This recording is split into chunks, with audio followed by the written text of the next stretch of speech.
Welcome to What's the Book About? I'm your host, Kevin. This is Wizardry Quested by Rick Cook. This is the story of one wizard's quest to save his wife's body from the thing that has stolen it. It's been about a year since the end of the previous novel, and if you're lost, go watch the other videos. Okay, so we start off this novel with Wiz, our main character, talking with his wife Moira and their friends, the wizards slash programmers. They're discussing this winter fair that's happening just outside the keep where they live. All sorts of vendors from all over the place are bringing in all sorts of special goods, preparing for the winter festival. And Moira eventually talks her husband, Wiz, into going out to the festival with the kids in tow and their little baby dragon so that they can get to see the wonderful sights and get to spend some money and buy some nice things. And, well, out in the vendor stall, something waits for them. When the young couple eventually gets to this particular stall, this thing attacks them.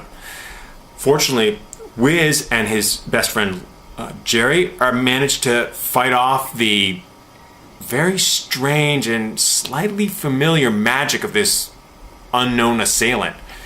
But Jerry ends up getting injured, and when the smoke clears, Wiz's wife Moira is missing. Well, sort of. Okay, so that's the spoiler-free introduction. Be warned from here on out, there may be a few spoilers.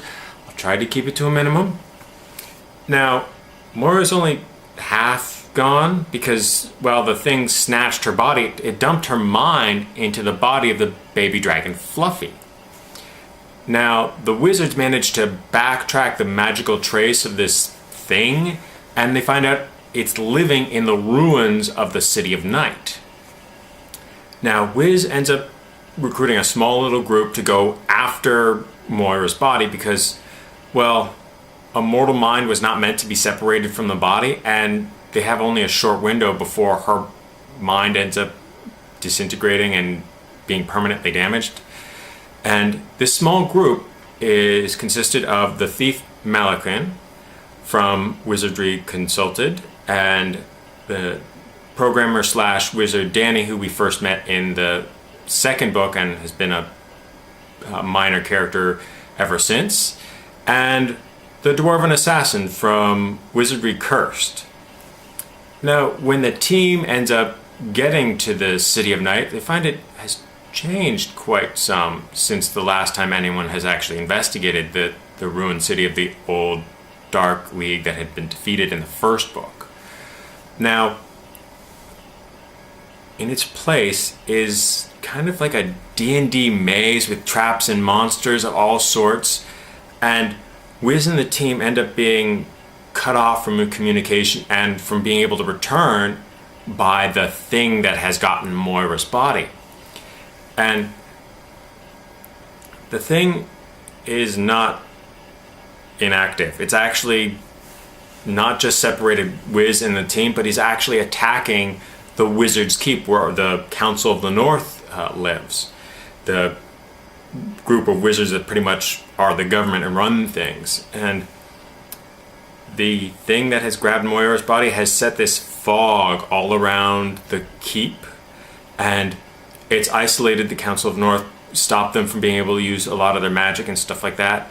And it's at this time that Jerry recovers from the first attack, and finding this out, he figures out that, gee, this thing is using a lot of magic similar to their own programming magic stuff, and this is advanced kind of skills that are just beyond Jerry and the programmer slash wizards that are here in the keep. So he comes up with an idea to go recruit help from our world. Now he takes the Moira in the dragon body Fluffy and Balsimba, the most powerful wizard and the leader of the Council of the North, to our world to find basically the man who taught Jerry almost everything he knows about programming, who's a guru of programming. And, well, this guy's on a convention tour with a project that he's working on, and it happens to be in Las Vegas. So these three people end up going to Las Vegas to track down the guru for assistance. And quite a few hijinks ensue, and quite a few old characters end up getting reintroduced and brought back to this world of magic. And with the guru's help, they're able to reunite old lovers, reveal the monster and its secrets, and build the weapon that eventually destroys the monster. And they also end up helping to fight off a horde of undead zombies and zombie dragons. Just for kicks. So what's good and bad about this book? Well, a lot of characters and settings return for the series finale. And it's awesome. I mean, the tertiary characters that were mentioned or met in previous novels come in, and they're not just there for cameos, but they actually serve a purpose for the plot. They relay important information, they help with battles, and provide skills that the magic world had not developed.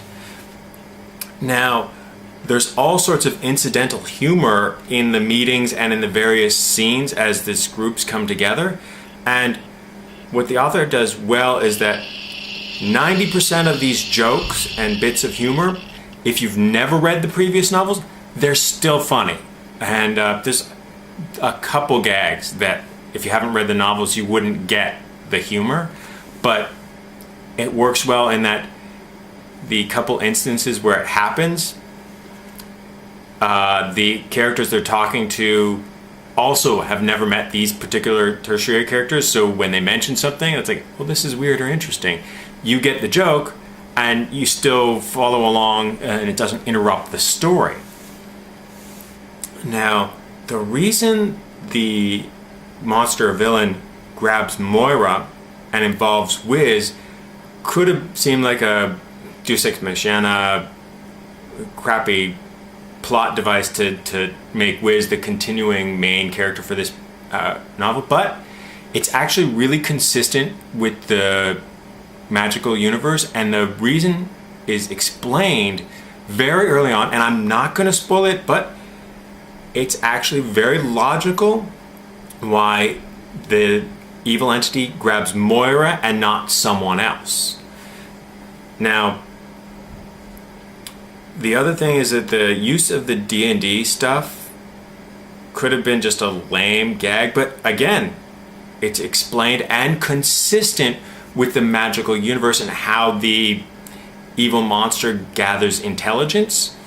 And the jokes that they throw in that, okay, if you've never played or know anything about D&D, it gets explained because, well, since half the party has never played D&D or knows what it is, the Wiz and Danny, who are from our world and know this, actually end up explaining some of it to those characters, or at least trying to, and some of those moments are just out and out hilarious.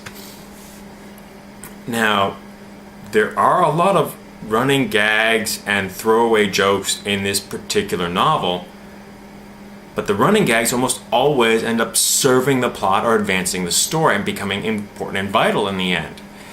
And especially the lobster, it's a giant lobster that's intelligent and keeps trying to eat the human party. And then there's the Energizer Bunny bit, which was I thought was just going to be a throwaway gag at the beginning, but it keeps recurring and coming back and ends up being really important to the plot and the finale in the end. And what's really great is that actually is pretty consistent for this particular author in that he has all sorts of humor and action bits, but he never ever lets you forget the stakes that the characters are fighting for, and you don't ever really lose a sense of gravity of the situation that they're facing, no matter how funny or off the wall it might become.